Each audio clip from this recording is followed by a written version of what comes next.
আশ্বাসের কাজে আমাদের অনেক জায়গায় যেতে হয়, কখনো কোনো অনাথ আশ্রমে, কখনো বৃদ্ধাশ্রমে, কখনো ব্লাইন্ড পার্সনদের কাছে, কখনো বা কোনো অটিস্টিক স্কুলে। এইটা একটা অনাথ আশ্রমে পৌঁছেছিলাম। এখানে ওদের থাকার ঘর, সিঁড়ি করে দেওয়া আছে, মই টই করে দেওয়া আছে, শিশুদের থাকার জায়গা।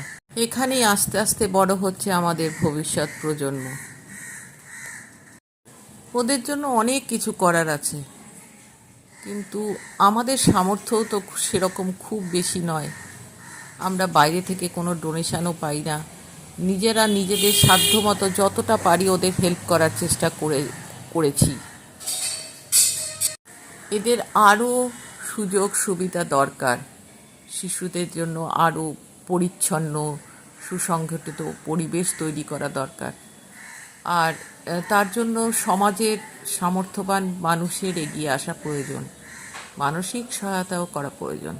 তবেই একটা সুন্দর সুন্দর ওদের জন্য ভবিষ্যৎ তৈরি করে দেওয়া যাবে। আমরা সেদিন অনেকক্ষণ কাটিয়েছিলাম বাচ্চাগুলোর সাথে।